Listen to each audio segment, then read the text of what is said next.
Welcome to episode number 83 of the For Animals for Earth show, Life of Pei, the Battle for Compassion, a deep dive into advocacy and education with Pei Su. If you are not familiar with Pei, she is the founder and CEO of ACTAsia. ACTAsia is a multifaceted organization that does many different things in the world, but all of it is rooted in the belief that education is the key to sustainable change. Pei has been a part of the animal advocacy movement for 30 years. She's done everything from undercover investigations to lobbying the government to changing the fashion industry and educating children.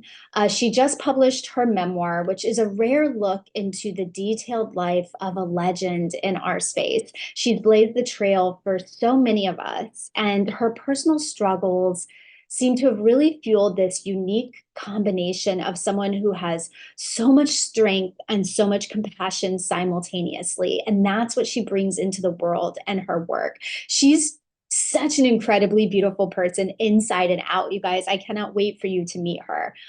For the past 18 months, she has been taking on cancer, and it sounds like it has been an absolutely grueling journey. And she talks about some of that with us today. And what's amazing is she shares how thankful she is that this has happened and how it has really brought about a lot of positive changes in her life. I read Pei's book this summer in June. I did a little eat, pray, love vacation of my own, doing a lot of like self exploration, thinking about my journey, my path, my purpose in the world. And I found Pei's book to just be so incredibly inspirational. And she is a person as well. So I just couldn't wait to share it with you guys. You can find her book all over the place in all the different bookstores. Amazon, just search for the title, Life of Pei, The Battle for Compassion.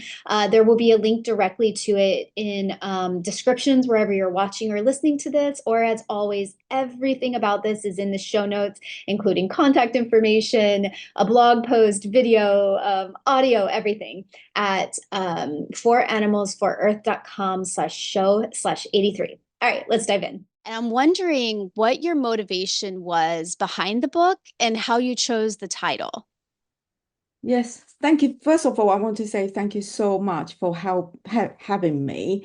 And I look at your podcast interviews, and it is really fascinating. So many great speakers, so many interesting topics. So I'm very honored to be included as well. Yes, it's for me is a great life achievement in some way. Is a life milestone in a way to have this book published, and it was almost like a idea, and you know for me, just many things in happen that way in life is idea, and I want to make it happen. So, and then write a proposal, and it did actually happen. So it is a brilliant, feeling in a way you achieve what you want to do. And I think come back to your question is why I want to achieve through this book is I want to, share my visions. And that vision is a compassionate world for animal, people, and environment. And also through the book, I want to see the way we, work, the way we fight, and or we want to target, we must, for a better world, we must addressing the root cause. And I found a lot of time we find a problem, even animal abuse or human conflicts or environmental crisis. We very often just want a quick fix, or we see issue in isolations. So I hope, this book will enable, people, they read a book and they can look at the bigger picture. They can understand the root cause of the issue we are facing today, and why, myself devote and my organization, ACTAsia, is still devoted to work to addressing the root cause through educations. And so I think that's why I think, this is what it is for this book. Yeah. And sorry for your first question. Why did I decide a title for the Battle for Compassion? I think to me, maybe because my very, challenging childhood to the youth, everything is a fight in life. And so from early stage, I feel like I see my mother fight for survival for the family. I fight for, to survive after both parents pass away or my, personal abuse being received. And then learn to fight for then because I feel like I was the weaker one. So I've more sympathized with the weakers.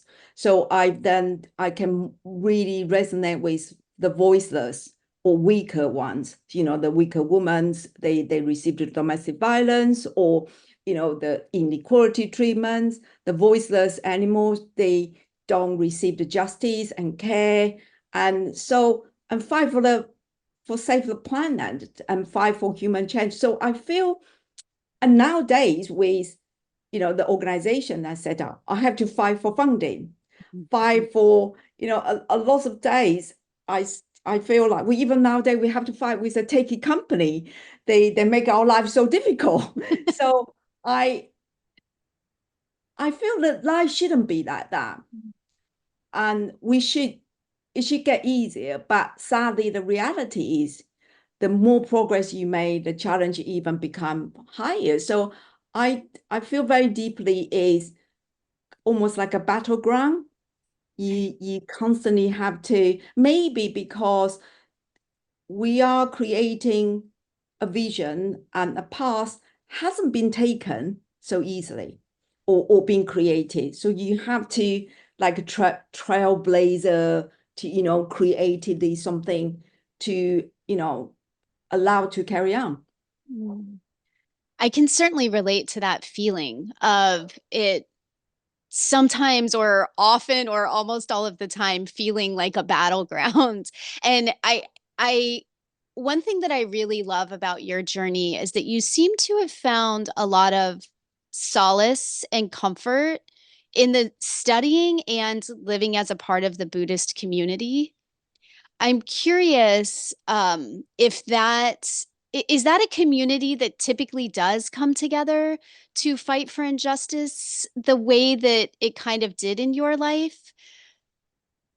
No, not particularly, I think. I think for Buddhism definitely bring, when I had you got to remember I lost my parents so far, so early on, before I was 17, I see my grandmother die, my father die, my great aunt die, my mother die. It's all within 17 years of my life. So I see so many deaths. So I was very depressed actually. But in olden days, nobody understand what is depression. Also when I was very, I don't know in the book as you mentioned, you were sexually abused in a very young age and you didn't know, you think it's your fault, you thought it was my own doing. So a lot of these things, it just doesn't make sense in life. Why am I received such a treatment? And I think Buddhism really has told me the meaning of life, how, the you look at the life, the life experience in more of different lens. So I find the ease through the religion. However, in the great thing is in Buddhism is teaching compassion, empathy, and then also the one of the main teaching is all living beings are equal. So I think that's why in Asian community, in the Buddhism community, I think they are more compassionate, that definitely. And also they probably more willing to taking compassionate action because that's one of the teaching is to be Buddha Saha. That means you are doing the good things, for the weaker ones. However, that is tend to be a bit more of inner change. That's why for example, in Taiwan, there's a very high percentage of vegetarian restaurant, vegan restaurant, so it's very easy to get a vegan food, but they are not there because of particularly for animals. They're actually animal welfare and protection under. So it's lots of the compassion is more of, although you think about all living being, but it's more okay, then I change my diet, in the way, or I may be not full vegetarian, but I am eating one meal a day. So my sister, for example, she will be a vegetarian in the morning. So every morning she doesn't eat, she eat a vegan or vegetarian food. So I think it's more individual action. But I think what I have gone further is to fight actively, taking action to stand for the injustice. And I think that is as more, kind of unusual in some way.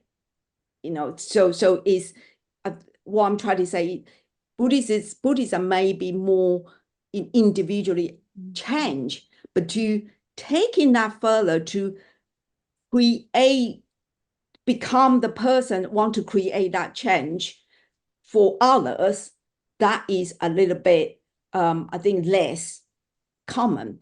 Also, like I say, it's quite ironically, lots of Buddhists, they don't particularly close to animals because that was not in the culture. So to advocate for animals actually was much later on when I followed the monks, female monks. She was the first one based on living, the all living beings are equal. She campaigned for the animal issue. That's only starting back in 1982 in Taiwan. Okay. Okay. Wow. Yeah, that's really interesting. And just thinking back to the stories from your book of your little group of people who would go out and do these investigations and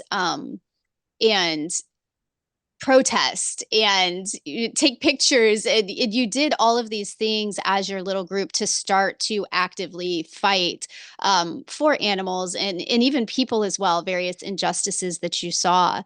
I'm curious how terrifying that was because as I read it, my heart, I think, was pounding for you in thinking, how did you find the strength as this group? And even now that you've said that it isn't necessarily like a super common thing with this small group together, you guys found this strength to go out and really push to help animals and people and really start that movement around you. When I look back my journey, and now you seem to kind of like, oh, people will say, oh, you did a protest, you go out to collect the, evidence, you go to do the lobbying, you host the press conference, or you did all these things. It sounds easy because especially through the Western lens, because you got democracy, you got freedom. When we started at the time, we look at more than 30 years ago, Taiwan was only, I think the martial law was just lifted. And so the freedom of speech and also for the NGO, the NGO movement is only just starting. So when you go out and to really speak out, in you want to advocates for women, animals, environment to speak freely, for your idea or your discourse, or physically to demonstrate, to express your opinion. You get very scared because it's a human conflict, because you're doing something is not accepted. Even today, this morning I was talking to my sister. She said, oh, your book is really quite radical. You have all your nuclear, protest picture, and then you show all the picture of a demo. She's 10 years older than me. But she still thinking that's, like, can you see, in some way, because you're not, you're challenging the how do you call status quo. You are challenging the mainstream thinking. And look back, you might think, oh, that's nothing special. But if you look at that context, that's why I got burned out. That's what I got. I used to, when I remember we have to do legislation because there was no, Taiwan has no law for protect animal. Also, our wildlife conservation law at the time was really old. And so couldn't prevent a lot of endangered species like rhino or tigers or bear to be consumed. So I remember we have to go to lobbying. And remember, I was early 20. I was a woman. I have no zoology or biology degree. And go to all these people, we don't even understand what is lobbying, but we just have, thick skin, courage, and you believe. But it's very stressful and very scarce media. And so you suppress it. That's why you get, I remember there's many, many times, the minutes I'm outside the lawmaker's office, we call legislature, so it's a bit like your Congress. When the minutes I arrived, my headache just started. And it's very often you come out, you feel sick because you're so tense. And it's not like something, the topic they have heard. We talk about what? Protect animals? Animal welfare? What's that? So it's something you it's not even there's no common knowledge. So I think look back is definitely a terrifying experience. And I used to remember we used to have to call, to go to, at that time for nuclear power plant was going to set up. We went to do a demo. I always feel really scared because not only scared you've been arrested, but it's more scared it's because it's conflict. Is you're going to do something they don't like to hear. And that is a tough thing to do. Yeah. Yeah. I mean, I really think it's incredible to do that and then do it again and do it again and do it again. And I mean, you did so many of these different investigations in so many different locations throughout your life. And I do think it's just so incredible. And it's such a movement of bravery to put your own self at risk to fight for these things that I know because I can relate that just so deep down in your core, you're like, it can't continue like this. And I do wonder, like, what kind of advice do you have for somebody who does feel like they're trying to fight for these things, but they're not getting anywhere and it's not making a difference? Um, I think, to be able to work this on 30 years, more than 30 years, and still carry on, and you live in a battlefield, I feel every day, especially we work in a country like China. I want to do a talk. They say, how difficult is it work in China? And I say, okay, can you stand up and stand on 1 feet, jump, and let's see how long you can jump. And everyone get, 10 seconds, oh God, that's quite. Say, if you jump like that for 15 years. Yeah. So, sometimes that's the feeling you can't, because you were so tiptoe. It's so the difficulties just feel like you only have one leg to do it. And so it's not easy, but you can carry on. First, you have to believe. I think that you care, you believe, and that's something really in your heart. And I know this sounds a little bit cheesy, but I do feel that is very, very important, very, very fundamental. One thing. The second thing, I do feel you can't do it on your own. I think sometimes we underestimate. We think, oh, this is my baby, this is my idea, this is what I want to do. I think we need to make sure, if you look at, I always said, if you look at the animal abusers or, the destroyers, they're not on their own. They run it as a network, right? They run this business. look at the fur farm, fur trade, look at the zoos, all these things, they're not on their own. So if we want to change it, why we do this on our own? We need more people. That's why I say everyone, if they can, they should be a full-time profession to be the join the movement, to care to the compassion movement. And so I think that's one thing. So that's why ACTAsia, ACT, stand for action, compassion, together. So we need to do this together. You can't take action, want to create change on your own. You can be the driving force to lead, to be the lead for move forward, but you can't do this on your own. I have lovely team, I have lovely volunteers through my whole over 30 years journey. I always have people, they are contributing together, they create this together. So I think that is really important. Sometimes we didn't look in that way. Also started something small. You interview Rob Lalo, he's my very close friend. And we learn, start small and celebrate small. I think I want to end fur farming in China. I hope the fur trade will be, stopped. But it may not be seen in my lifetime. However, every step, every person I converted, every business I, make it, enable them to stop using fur in their, practice through their brands, that is a success.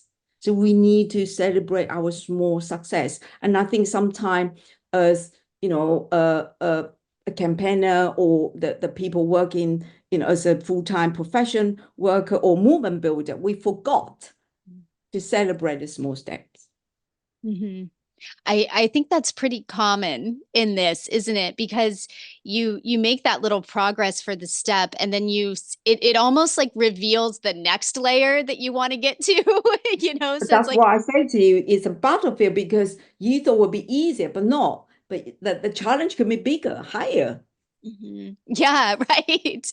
It's I do love that friendship and relationships seem to have been such a big part of your journey.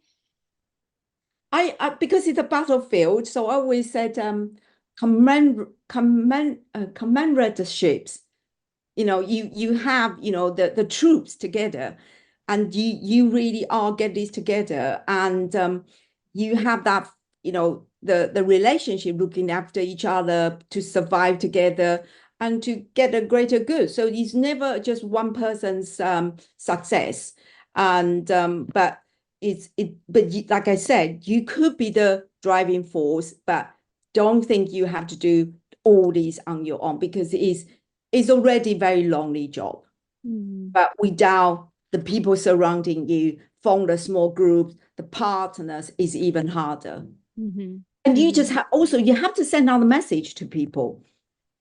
You need them. You have to send out the message to other people that you need them, is what you're Yeah. saying. Like you need to make sure that you're communicating clearly to others that you do need their help. Yes. And everyone can help. It doesn't have to be lots of money. They can donate their time, they can donate their connection, they can, do lots of things to make a difference.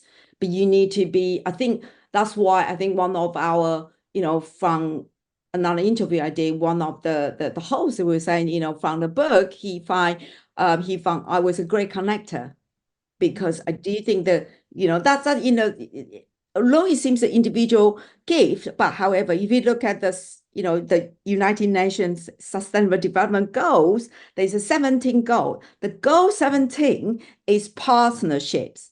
So basically saying, for enable us to really live a sustainable world, we need to be, partner across the discipline, across the different stakeholder, and cross different beliefs as well. It leads into a question that I had for you because I do think you sit in a unique position of really having worked and been deeply involved in these issues in many different countries, many different cultures, many different cities and areas within these countries that think differently and act differently. And I know bringing people together is a big part of it. What do you think?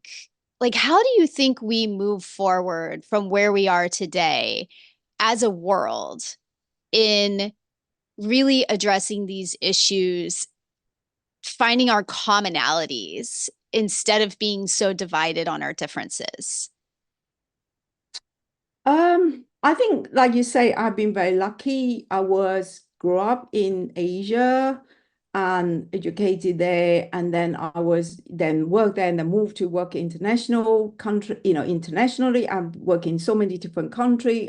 So I think I have both sides. I see, the difference is sometimes, the way we do things and the way in Asia or the way do in the let's say global north, or Western countries is I was very lucky to see the difference. Sometimes we we do things, we always joke about it's back to front. So a lot of time we do things and also culturally they are very different in education or the way we brought up. So we were, let's give you an example. I have a child now. I been a mother, a powerful activist. I'm a mother, I have family like you. And but I grew up in a very role teaching, very, Asian way. So the word affirmation is not in our culture, in parentinghood, not in educations.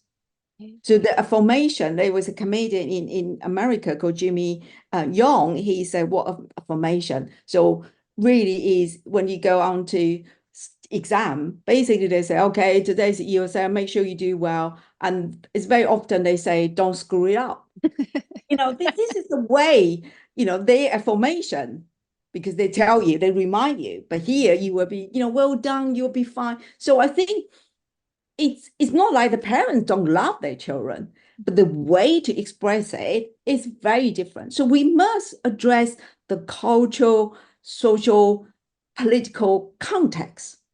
A lot of time when we work in different country, we forgot about that. That's one thing. The second thing is we need to look at the movement from historical lens, historical perspective. Again, I think our movement very, very lack of it. So we reinvented the wheels all the time. We're not learning from our experience. We're not learning one way we fell down before, and we will still keep doing it. So I think that's really important to look at, historical specs, to make sure. So I'd give you an example, the dog eating issue. This is a lot of people very close to their heart. They're still very upset, and in Korea, in China, recently, Korean ban say you're going to phase out dog eating, everyone will celebrate, etc. But we must remember the protest of Korean dog eating, way back to, I think when they first hosting the Olympic. And I think that was back to early 80s, right? 1980s. We're now in 2024.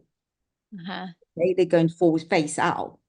So it's great achievement, but take us how long? Let's say 80s now, over 40 years, right? So in this time, does the protest help? Boycott. So we did that in 2000 when they were hosting the World Cup again. Globally were boycotting, globally was protesting, the dog eating, using that. But actually, at the time you look at historically, they actually make it more nationalism, the patriarchal mentality. They basically say, "What you come to tell us? Get lost." They have even a discourse from the nationalist point of view, say why should they preserve the dog eating because it's their culture, etc. So what I'm trying to say is a lot of time we go some way, we use the way the global north thing is working and you apply it. But if we apply it without the right language or right method to translate or transfer that message, it sometimes backfires. That's one thing. The second thing is change takes time. I use dog eating issue now. Why Korea is not suddenly? Because all this history, all these protests, plus Korean groups now working, through the rescue, etc.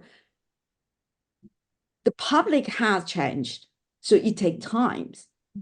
Taiwan now, Taiwan probably has the most progressive animal protection law among all the Asia countries.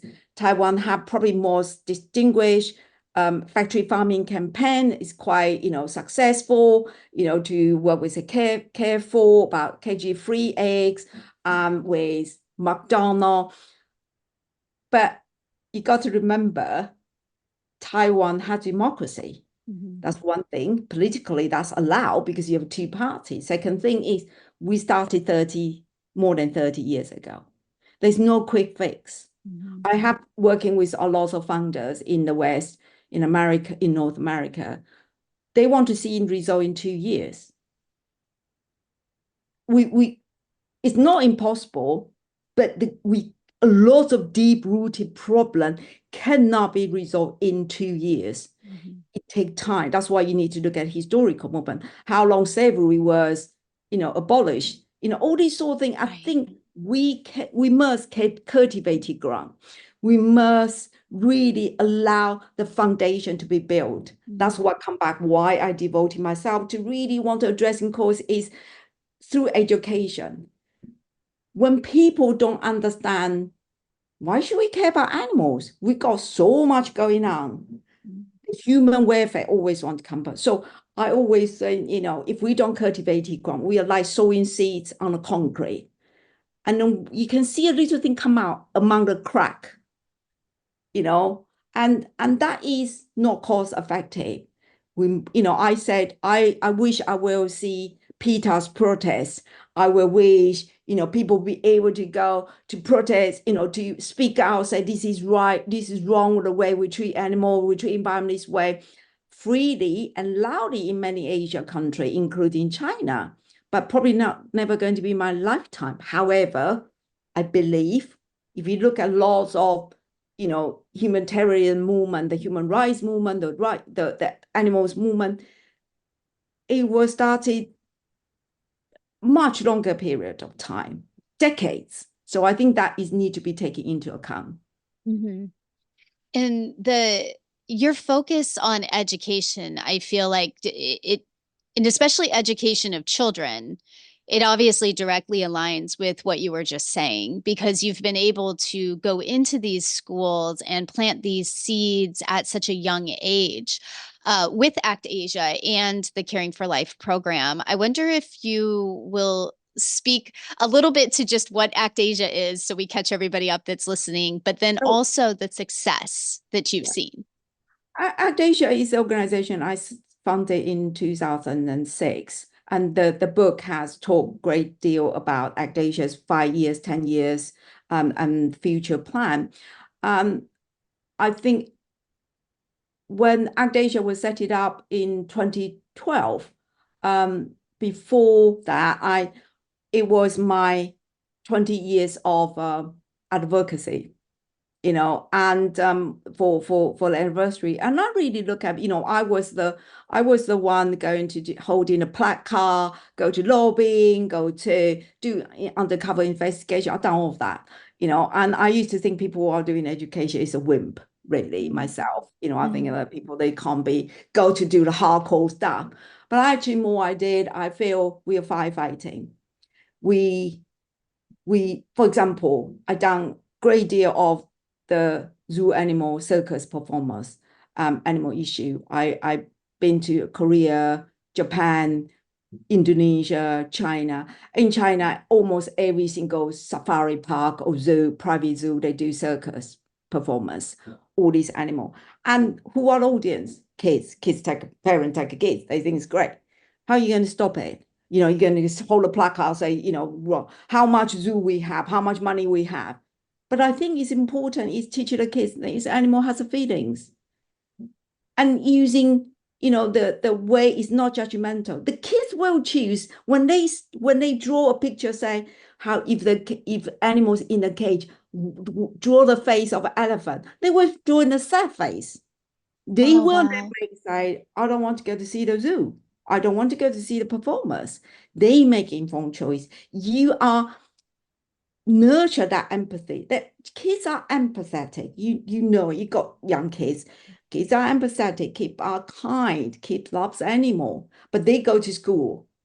The teacher's scared of animal. The teacher don't care about animals. The parents don't like about animal. The parents don't have a relationship with animal. So in that vicious circle. So how could you, if the kids was parents do not have a relationship with animal, don't like animal, don't particularly have a relationship with animal. The school doesn't have a good impression about animal. Why do you expect the kids to grow up to care about animals? It's bizarre. The logic doesn't work, is it? Right, right. So that's why I feel we must cultivate, invest, addressing the root cause. Otherwise, I think I was saying at the time, I think 20 years. Can I do more 20 more years? I will be old. And if I'm going to do the rest of 20 years, what am I going to do?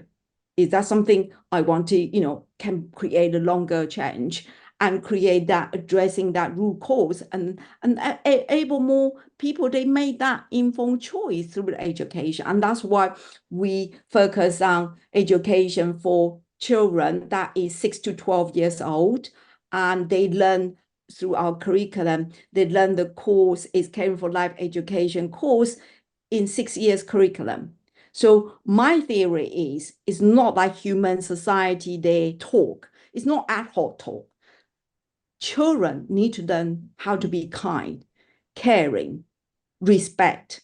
They need to learn their global responsibility so they can face the enormous challenge they have facing in human conflict, animal, industrial abuse, climate crisis. You must give them the power from very early stage. And that caring for life to how to learn how to be a good human being or know right and wrong, they need to start early. And they need to learn the importance is like math, like English, like science.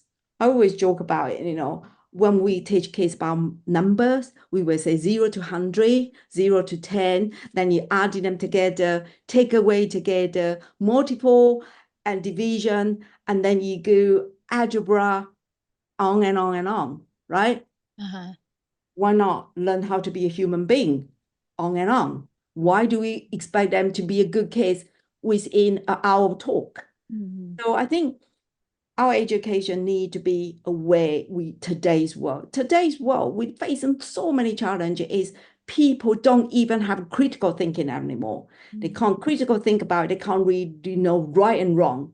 So Mhm. we just so many problems we're facing. So again, we don't have a lot of money. We can't unpick everything, but that's what I believe to give them the, start early. So we teach children about caring for that education for children. The consumer has a power. Consumer can create a change, buying better, not more.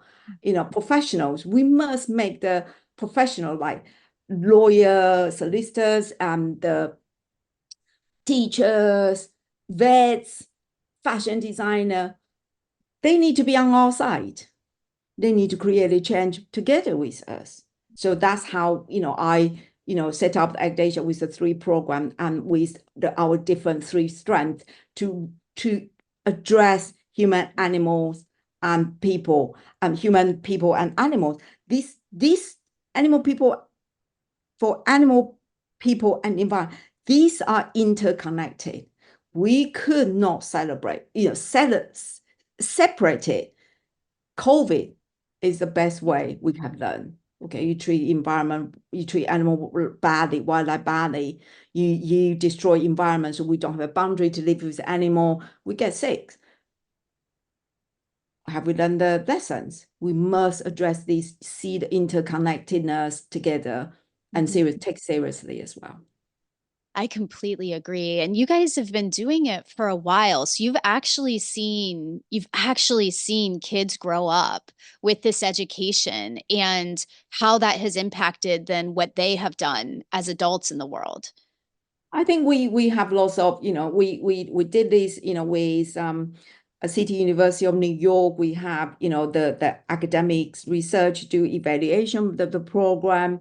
We just finished our 3 years longitude survey, study. So we follow the kids, some kids for 3 years, see how they change. And I hope that we can see this result as well. We have lots of anecdotal stories. The kids would receive the caring for life education, how they maintain their compassion, empathy, and even with high emotional intelligence to give them the strength to make that right judgment. And I think education, what we are doing is not treating the school as campaign ground. We really are educate kids to make that informed choice. Lots of time, the knowledge is not there, the information is there. But sadly, this come back why I want to write a book. When you ask lots of people to support our work, they always say, well, can you go to rescue the dog because that's so immediate? Because education require long-term Mhm. investment. Mhm. And long-term thinking, right? Yeah. Yeah. Yeah, well, I mean, I certainly think with your book, you very successfully get that point across. And it's really fun to read it and be able to feel like you're a part of your journey as the reader. And you can really follow how you've done so much and how your perspective molded and changed over time to where it is now.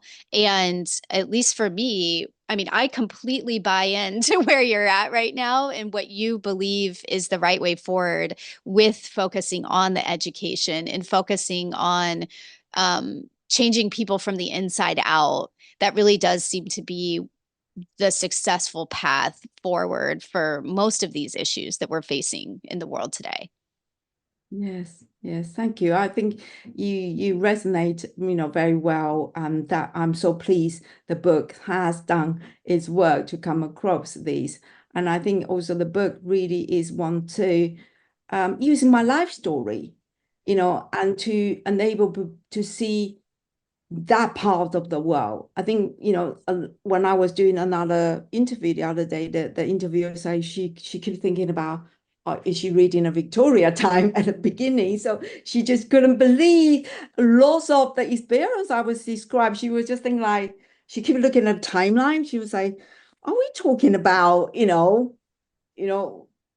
1980s, or there was feel like it's 1800 or something. So I think that is where really, I say, even in 30 years' time, it's still not as easy. It's still a huge gap in the development of the care movement or on compassion movement as well. Mm-hmm. Mm-hmm. Yeah, absolutely. And it really is, for listeners, it really is interesting to be able to take the journey through the book in different periods of time. And I mean, I feel like I learned a lot about Taiwan even, like through the book. So it's really it's really a cool resource. What is the best place for people to find the book that want to Um, buy it? Yes, it's on all the Amazon sites, and I think if you at the major bookstore in your city as well, if you search for Life of Pei and the Battle for Compassion, you should be able, certainly in Canada, in North America, UK, Europe, many Asia countries as well, and the book will be out in Australia, I think in a few weeks' time. And remember all the proceeds from the author will go to support ACTAsia's groundbreaking work as well. Oh, that's great. That's really cool. Actually, that's a nice fun fact to it.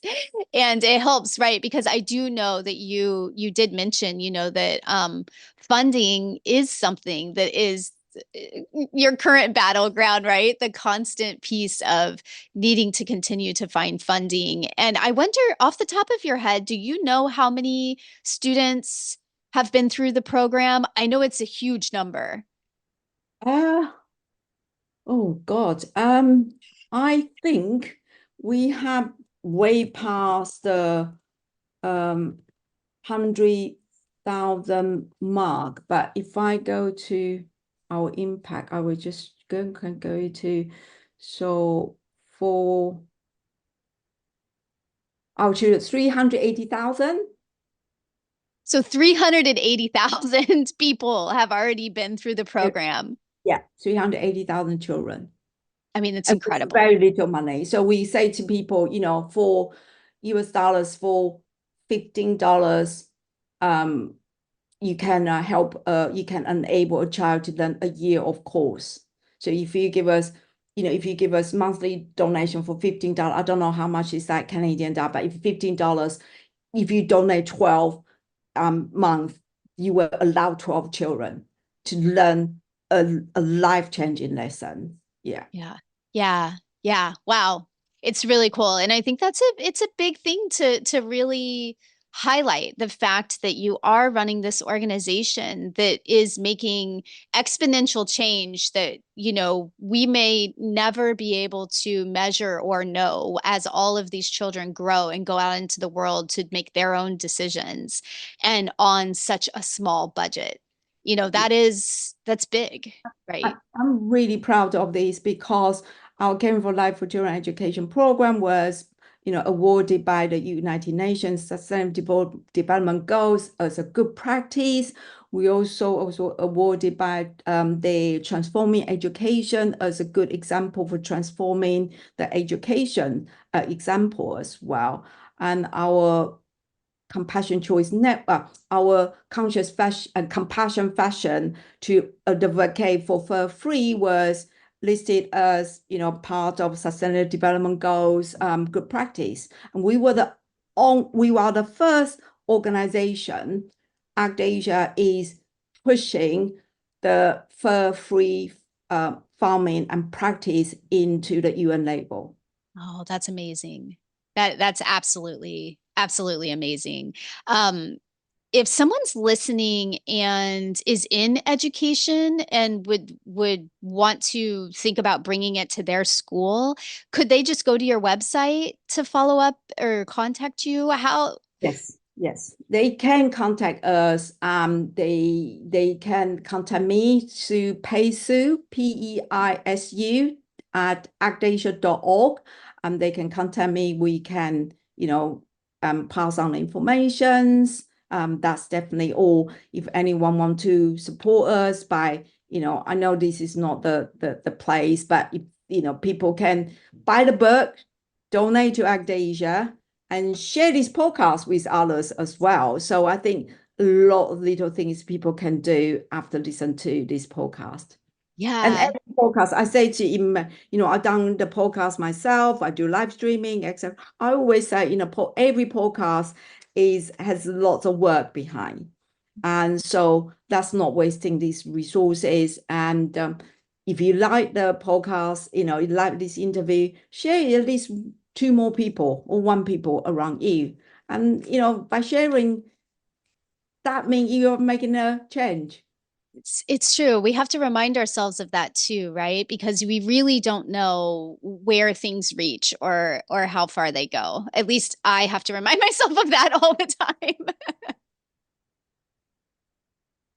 I think, yes, absolutely. I talk a lot about, you know, people say, what can I do? I say, well, you're doing it because first thing, you already care. You must care. Most people, they don't care. They have too much thing happening in life. So first, if you care about you, your family, you care about someone else. So that's the first step. So second thing is you can start anywhere. You can start by, like I said, if you can share the podcast, you can buy the book. Like many of my contacts now, they listen, they buy the book, they buy first book, then they say, okay, that's it. All my friends, their Christmas birthday present is all about your book. So there's so many things you can do. You can donate to ACTAsia. You can, just starting a vegan meal, have a one plant-based meal, test it, see how you like. So I think that's why come back, take action together for compassion. That is, this is what something, everyone can do it as well. Hmm. I absolutely love that. And I feel like that answered the question that we always ask at the end of our show, which is if you could share one simple idea that listeners can do to make a difference. And you just shared a bunch of ideas, which I think answer that question. I'll give you a moment if there's anything else that you want to add to it. I think we haven't touched these, but I hope you don't mind. I think, some of you or many readers may not know. The book did have a chapter about my cancer. And I wrote a book when we finished, and I think after I gave the manuscript to the publisher, I was diagnosed with cancer. And when I was diagnosed with cancer, I was very angry because I just feel like, oh, for goodness sake, I have no time. I don't have time to be ill. You got to be kidding me. And when I was told I need to have a chemotherapy, you know what I did? The first thing I Googled was, can I work when I haven't receiving the chemotherapy? And when I look back now, I thought, God, what am I thinking? You know, I'm not Googling anything else. The first thing, seriously, when I come home from the hospital, when they say, you got cancer, you need to do this. And then one thing I had to say, oh, can I carry on working when I'm chemotherapy? But actually I did. So what I'm trying to say is, at least by the end, is life has a lot of challenge. And I'm sure everyone in today's world is very busy. But I think if I still standing still, I'm a cancer, in remission now. And during this whole 18 months, I didn't walk away, but actually my work has supported me. I think I would go crazy if I completely stopped. So I did absolutely, I did much less, but I didn't leave. I didn't feel I leave. Um, and cancer gave me very positive, you know, outcomes. I learned, I feel I was so loved. I was, received lots of compassion and the care from the medical team, the care from family, friends, the care from the people I didn't expect. And I think bad thing always have a good side as well. I learned to care about myself. And I want to leave with the listener in the end is you can always make change. You don't have to drop everything to say, oh, to sacrifice. I feel even in the toughest time I have, when I went through chemo was so tough. I was so ill, but I was still be able to make contribution. I'm not in like martyr, that Winter. sort of motor, that sort of mentality, but it's really truly grateful and truly believe we can still do something. So I think that is what I want to give to you, a listener, is we can all make a difference. And one of my support, while Major Donna said, she said she was so shocked. She said most of people when they gone through this life, crisis or event, they would run away, they would stop everything. But she said, I can't believe you're still there. And I'm not doing this try to say how brilliant I am, etc. I'm just saying, I'm just one of the, people. We have a tremendous strength, and we can always make that strength, use that strength at the right place, as long as you care and you can make that changes. And I cannot address more of how individually we can make a difference. It's so beautiful. And it's so beautiful to hear that as you look at this battleground for compassion that you've been a part of for so many years outside of yourself, you've been able to now receive through this that compassion to yourself, which is just so absolutely beautiful. Yeah. it's a hard way to learn. Don't care about so many things. The last thing always is about yourself. But I learned to be compassionate to myself. I remember when I was, because of the treatments, and I went to see a nutritionist because all my family was like, you stop beef, stop be plant-based, you should stop eating meat, you shouldn't be, you should stop have a change your food. And I remember went to see this nutritionist. She made me so, grateful and happy. Is she said, be kind to yourself. You've been through so much. You don't have to change at this time. Change will come, but be kind. Don't do anything people ask you to do. Just, you know, carry one task at a time, go through one treatment at a time, and you don't have to force yourself to do anything. You'll be fine. So I think that is the compassion. She was saying, be compassionate to yourself, be kind to yourself. Don't change everything overnight because of cancer. So I think sometimes we forget about that. And she just almost wake me up to say, yeah, it will be all right. Yeah, we just be, readjust and use through a different lens to look at your life as well. It's such a message of strength. It really is. Thank you so much for coming on today, joining me for this conversation, and also for taking all of the effort it took for you to write that book and publish it and put it out in the world. It's really an amazing gift to all of us.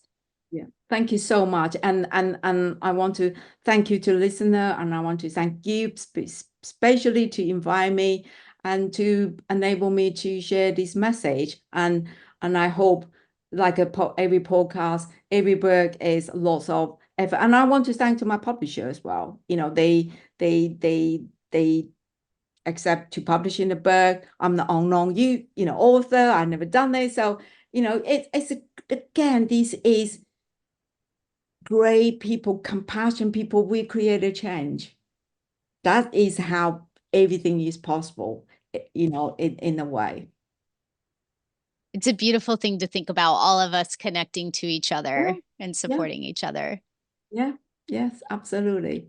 And we just need to get this momentum going, recruit, get more people on board, get more people listen to your podcast as well. Right? It's like all of us together, recruit, Yeah, motivate yeah, together. Yes, yes. yes. Action, compassion together. Yes, yes, yeah. Yes, absolutely. And thank you all for being here, joining us, listening. Everybody go grab your copy of the book now, and we'll be back soon.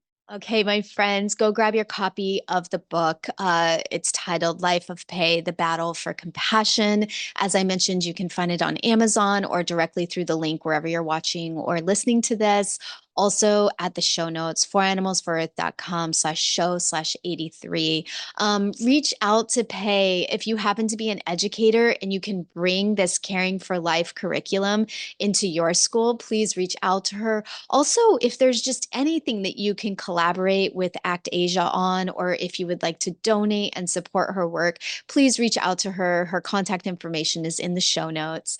I want to give a shout out and a thank you to Rob Laidlaw. Rob was on in episode 78, in the episode where we talked about zoos and whether they're ethical. I know so many of you have reached out to me to say thank you for that episode and that you really enjoyed that conversation. Rob, the past few episodes since Rob's have almost all been with friends of Rob.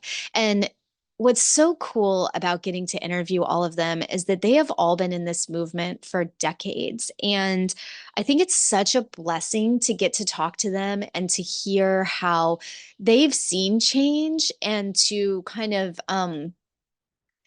just be motivated and reinvigorated by the fact that they believe that there's hope for continued change, continued improvement, and a brighter future. To me, I just find that so incredibly helpful. I hope you all have as well. And thank you so much to Rob for, supplying all of these friends of his to talk with us. I've been debating doing a solo episode as the next episode. It's been a long time, I feel like, since we have connected. Back when I would do these episodes every week or every other week, there was every other one was kind of just me, and it felt like a chance to get to know you all a little bit more and interact with you more. And I miss that. So I'm curious if that's something that would be interesting to you, and if you are looking for a way to connect more interaction. Please let me know. You can comment wherever you're listening or watching, or you can email me at hello@fouranimalsforearth.com. I've been thinking a lot about just what I want to do with Four Animals for Earth before reading Pei's book, and again with a little bit of a different perspective after reading Pei's book. And that's why I was thinking about doing a solo episode to just kind of share what I think might be a new direction for Four Animals for Earth. So anyway, if that sounds interesting to you, please let me know. Thank you again so much for being here, for your support, and for being, a part of this movement. It's really special to be able to share this time with all of you. So thank you so much, and I'll be back soon. Thanks.